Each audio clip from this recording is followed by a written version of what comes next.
जय श्री कृष्ण दोस्तों, आप सबका अपने चैनल पुण्य धर्म में स्वागत है। हिंदू धर्म में अमावस्या तिथि अत्यंत ही महत्वपूर्ण मानी जाती है।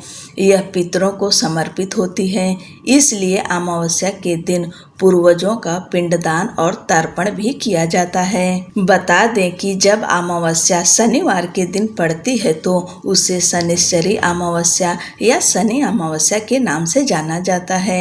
शनिश्चरी अमावस्या के दिन शनि देव का प्रभाव रहता है। शनिश्चरी अमावस्या के दिन संभव हो तो पवित्र नदी में स्नान करें। शनि अमावस्या के दिन शनि देव की मूर्ति के पास सरसों के तेल का दिया जलाएं।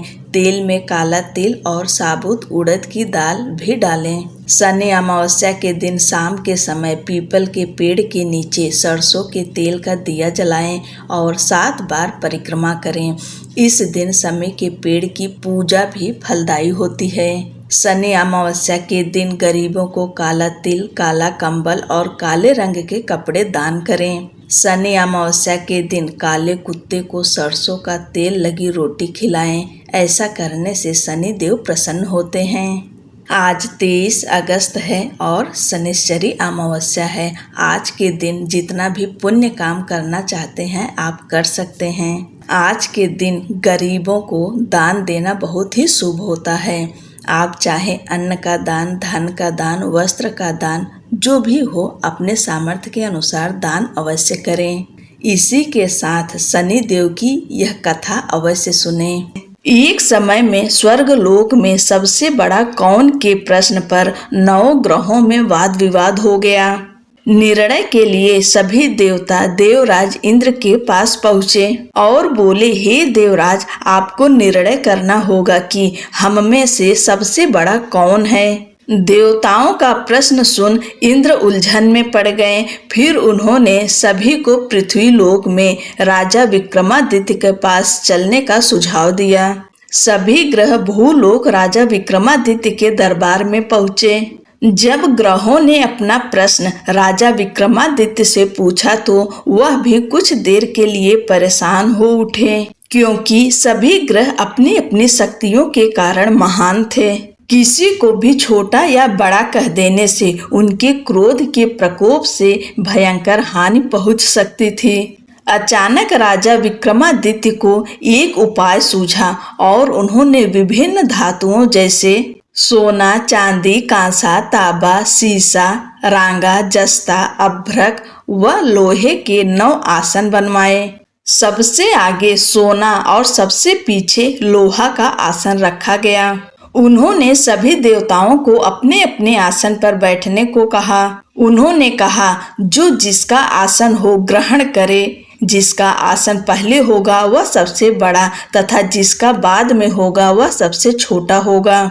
चूंकि लोहे का आसन सबसे पीछे था, इसलिए शनि देव समझ गए कि राजा ने मुझे सबसे छोटा बना दिया है। इस निर्णय से शनि देव रुष्ट होकर बोले, हे राजन, तुमने मुझे सबसे पीछे बैठाकर मेरा अपमान किया है। तुम मेरी शक्तियों से परिचित नहीं हो। सूर्य एक राशि पर 1 महीने, चंद्रमा 2 महीने 2 दिन, मंगल 1.5 महीने, बुध और शुक्र 1 महीने, बृहस्पति 13 महीने रहते हैं। लेकिन मैं किसी भी राशि पर 2.5 वर्ष से लेकर 7.5 वर्ष तक रहता हूँ। बड़े बड़े देवताओं को मैंने अपने प्रकोप से पीड़ित किया है। अब तू भी मेरे प्रकोप से सावधान रहना। इस पर राजा विक्रमादित्य बोले, जो कुछ भाग्य में होगा देखा जाएगा। इसके बाद अन्य ग्रहों के देवता तो प्रसन्नता के साथ चले गए, परंतु शनि देव बड़े क्रोध के साथ वहां से विदा हुए। कुछ समय बाद जब राजा विक्रमादित्य पर 7.5 की दशा आई तो शनि देव ने घोड़े के व्यापारी का रूप धारण किया और बहुत से घोड़ों के साथ विक्रमादित्य की नगर पहुँचे। राजा विक्रमादित्य उन घोड़ों को देखकर एक अच्छे से घोड़े को अपनी सवारी के लिए चुनकर उस पर चढ़े। राजा जैसे ही उस घोड़े पर सवार हुए, वह बिजली की गति से दौड़ पड़ा। तेजी से दौड़ता हुआ घोड़ा राजा को दूर एक जंगल में ले गया और फिर वहां राजा को गिराकर गायब हो गया। राजा अपने नगर लौटने के लिए जंगल में भटकने लगा, पर उसे कोई रास्ता नहीं मिला। राजा को भूख प्यास लगाई। बहुत घूमने पर उन्हें एक चरवाहा मिला। राजा ने उससे पानी मांगा। पानी पीकर राजा ने उस चरवाहे को अपनी अंगूठी दे दी और उससे रास्ता पूछकर जंगल से निकलकर पास के नगर में चल दिए। नगर पहुंचकर राजा एक सेठ की दुकान पर बैठ गए। राजा के कुछ देर दुकान पर बैठने से सेठ की बहुत बिक्री हुई। सेठ ने राजा को भाग्यवान समझा और उसे अपने घर भोजन पर ले गया। सेठ के घर में सोने का एक हार खूंटी पर लटका हुआ था। राजा को उस कमरे में छोड़कर सेठ कुछ देर के लिए बाहर चला गया। तभी एक आश्चर्यजनक घटना घटी। राजा के देखते देखते खूंटी सोने के उस हार को निगल गई। सेठ ने जब हार गायब देखा तो उसने चोरी का संदेह राजा पर किया और अपने नौकरों से कहा कि इस परदेशी को रस्सियों से बांधकर नगर के राजा के पास ले चलें। राजा ने विक्रमादित्य से हार के बारे में पूछा तो उन्होंने बताया कि खूंटी ने हार को निगल लिया। इस पर राजा क्रोधित हुए और उन्होंने चोरी करने के अपराध में विक्रमादित्य के हाथ पांव काटने का आदेश दे दिया। सैनिकों ने राजा विक्रमादित्य के हाथ पांव काटकर उन्हें सड़क पर छोड़ दिया।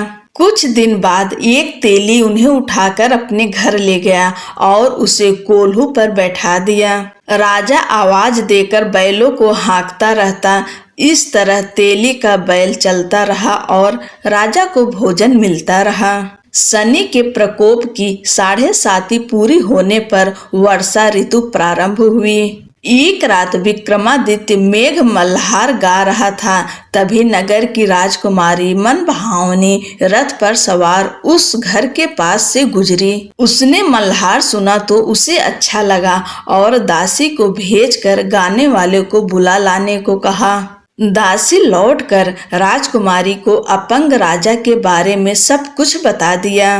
राजकुमारी उसके मेघ मल्हार से बहुत मोहित हुई और सब कुछ जानते हुए भी उसने अपंग राजा से विवाह करने का निश्चय किया।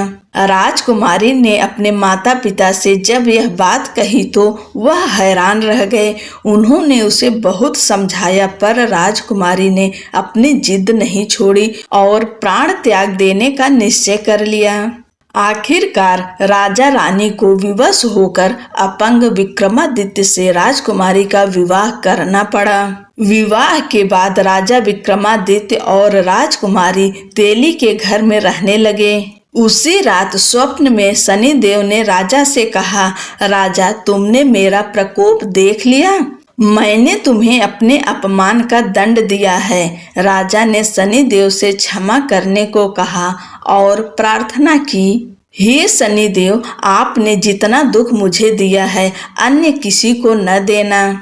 शनिदेव ने कहा, राजन मैं तुम्हारी प्रार्थना स्वीकार करता हूँ। जो कोई स्त्री पुरुष मेरी पूजा करेगा, कथा सुनेगा, जो नित्य ही मेरा ध्यान करेगा, चींटियों को आटा खिलाएगा, वह सभी प्रकार के कष्टों से मुक्त होता रहेगा तथा उसके सब मनोरथ पूर्ण होंगे। यह कहकर शनिदेव अंतर ध्यान हो गए। प्रातः काल राजा विक्रमादित्य की नींद खुली तो अपने हाथ पांव देखकर राजा को बहुत खुशी हुई। उन्होंने मन ही मन शनिदेव को प्रणाम किया। राजकुमारी भी राजा के हाथ पांव सलामत देखकर आश्चर्य में डूब गई। तब राजा विक्रमादित्य ने अपना परिचय देते हुए शनिदेव के प्रकोप की सारी कहानी सुनाई। इधर सेठ को जब इस बात का पता चला तो दौड़ता हुआ आया और राजा विक्रमादित्य के चरणों में गिरकर क्षमा मांगने लगा। राजा विक्रमादित्य ने उसे क्षमा कर दिया क्योंकि वह जानते थे कि यह सब तो शनिदेव के प्रकोप के कारण हुआ था। सेठ राजा विक्रमादित्य को पुनः अपने घर ले गया और उसे भोजन कराया।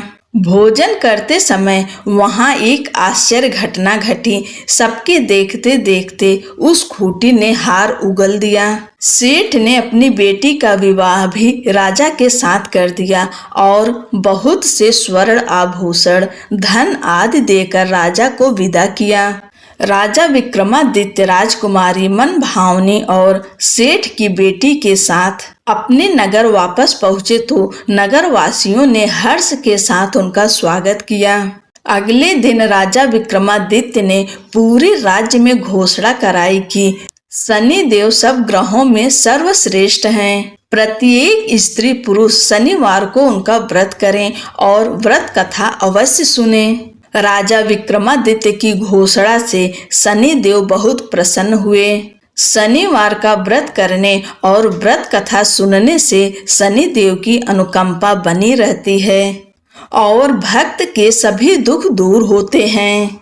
बोलो शनि देव महाराज की जय। एक पौराणिक कथा के अनुसार एक समय शनि देव भगवान शंकर के धाम हिमालय पहुँचे। उन्होंने अपने गुरुदेव भगवान शिव को प्रणाम कर उनसे आग्रह किया कि हे प्रभु, मैं कल आपकी राशि में आने वाला हूँ, अर्थात मेरी वक्र दृष्टि आप पर पड़ने वाली है। शनि देव की बात सुनकर भगवान शंकर हतप्रभ रह गए और बोले, हे शनि देव, आप कितने समय तक अपनी वक्र दृष्टि मुझ पर रखेंगे?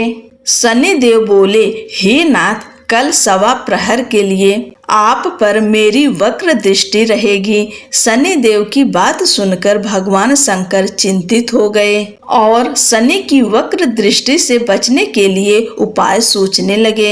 शनि की दृष्टि से बचने हेतु अगले दिन भगवान शंकर मृत्यु लोक आए। भगवान शंकर ने शनि देव और उनकी वक्र दृष्टि से बचने के लिए एक हाथी का रूप धारण कर लिया। भगवान शंकर को हाथी रूप में सवा प्रहर तक का समय व्यतीत करना पड़ा तथा शाम होने पर भगवान शंकर ने सोचा, अब दिन बीत चुका है और शनि देव की दृष्टि का भी उन पर कोई असर नहीं होगा। इसके उपरांत भगवान शंकर पुनः कैलाश पर्वत लौट आए। भगवान शंकर प्रसन्न मुद्रा में जैसे ही कैलाश पर्वत पर पहुँचे, उन्होंने शनि देव को उनका इंतजार करते पाया। भगवान शंकर को देखकर शनि देव ने हाथ जोड़कर प्रणाम किया। भगवान शंकर मुस्कुराकर शनि देव से बोले, आपकी दृष्टि का मुझ पर कोई असर नहीं हुआ। यह सुनकर शनि देव मुस्कुराए और बोले, मेरी दृष्टि से न तो देव बच सकते हैं और न ही दानव, यहाँ तक कि आप भी मेरी दृष्टि से नहीं बच पाए। यह सुनकर भगवान शंकर आश्चर्यचकित रह गए। शनि देव ने कहा, मेरी ही दृष्टि के कारण आपको सवा प्रहर के लिए देव योनि को छोड़कर पशु योनि में जाना पड़ा।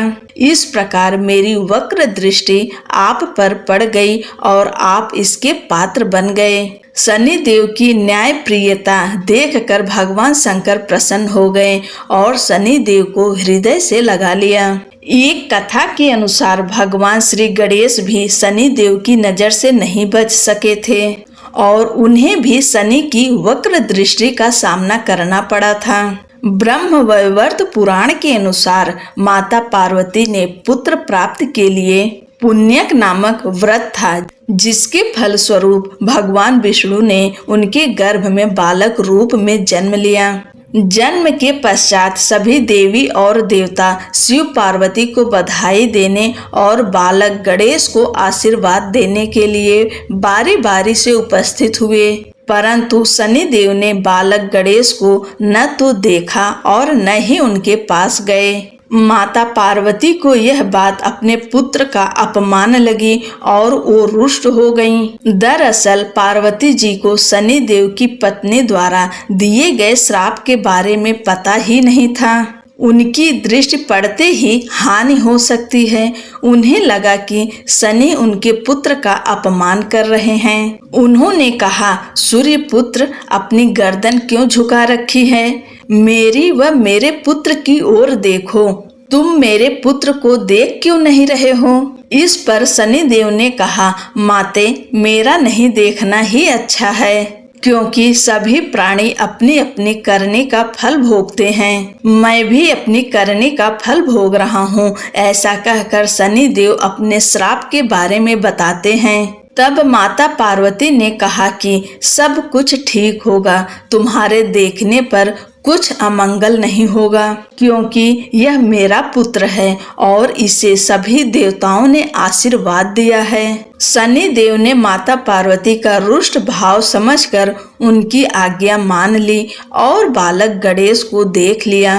परंतु शनि देव की दृष्टि पड़ते ही नवजात बालक का सिर धड़ से अलग होकर ब्रह्मांड में विलीन हो गया। माता पार्वती अपने पुत्र की यह दशा देख बेहोश हो गईं। तब माता पार्वती को इस आघात से बाहर निकालने और उनकी क्रोध से बचने के लिए तत्काल ही भगवान विष्णु अपने वाहन गरुड़ पर सवार हो उत्तर दिशा में स्थित पुष्पभद्रा नदी तट पर गए। वहां उन्होंने एक हथनी को देखा जो अपने बालक की ओर पीठ किए बैठी थी।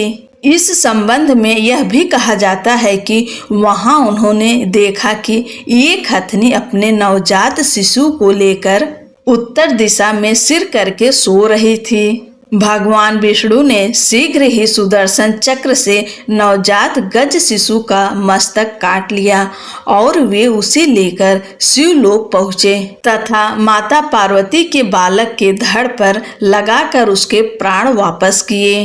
बाद में जब माता पार्वती को होश आया तो उन्होंने शनि देव को श्राप दे दिया, परंतु सभी देवताओं ने शनि का पक्ष लेकर कहा कि इसमें उनकी कोई गलती नहीं है।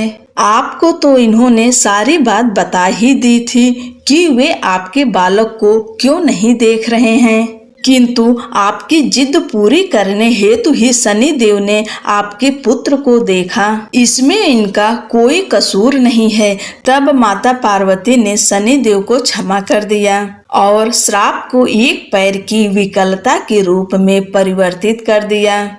इस तरह भगवान शिव और भगवान गणेश दोनों ही शनि देव की नजर से नहीं बच पाए थे। बोलो शनि देव महाराज की जय। अब एक और शनि देव की कहानी सुनते हैं। एक बार एक ब्राह्मण पूजा पाठ कराने जा रहा था। उसे रास्ते में शनि महाराज मिले।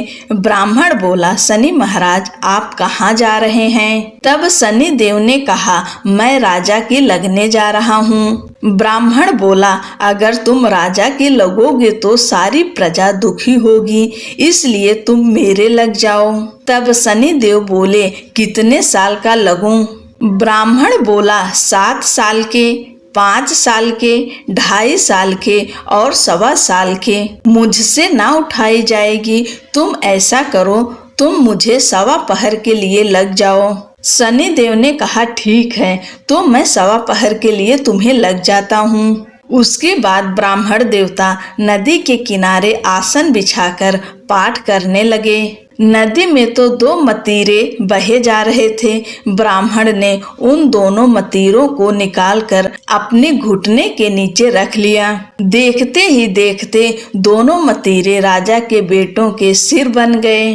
फिर ब्राह्मण के पास शनि देव आए और बोले, ब्राह्मण, तुमने राजा के लड़कों के सिर काट कर रखे हैं। तब ब्राह्मण बोला, किसी को मत कहना कि मुझे शनि की दशा लगी है। उसके बाद शनि देव वेश बदलकर नगर में चले गए और वहां जाकर उन्होंने एक आदमी से कहा कि नदी के किनारे एक ब्राह्मण के घुटने के नीचे राजा के बेटों के सिर पड़े हैं। देखते ही देखते यह बात पूरे नगर में फैल गई। जब यह बात राजा को पता चली तो राजा ने कहा कि ब्राह्मण को सूली पर चढ़ा दो। राजा के आदेश के अनुसार ब्राह्मण को सूली पर चढ़ाने की तैयारी की गई। पहले उन्होंने सोने की सूली गढ़वाई। जैसे ही ब्राह्मण को सूली पर चढ़ाने लगे वह टूट गई। इस तरह उन्होंने चांदी की, तांबे की और लोहे की भी गढ़वाई, लेकिन वह सब टूट गई। वह जिस धातु की सूली गढ़वा रहे थे वह टूटती जा रही थी। इतनी देर में 1.25 पहर पूरा हो गया। राजा के बेटे खेलते खेलते घर आ गए। तब रानी बोली, महाराज, ब्राह्मण को तो सूली पर चढ़ा दिया होगा। आप जाकर देखिए, नहीं तो हमें ब्रह्म हत्या का पाप लग जाएगा। जब राजा वहां पहुंचा तो उसने देखा कि ब्राह्मण तो पाठ कर रहा है।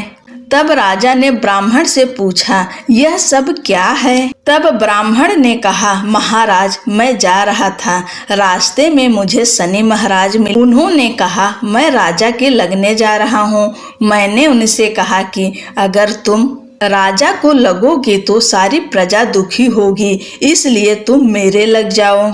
तब शनि देव बोले, कितने साल का लगूं? मैंने कहा, मुझसे 7 साल, 5 साल, 2.5 साल या 1.25 साल की ना उठी जाएगी। इसलिए मैंने 1.25 पहर की मांग ली। अब 1.25 पहर में ही मुझे शनि देव ने ऐसे रंग दिखाए।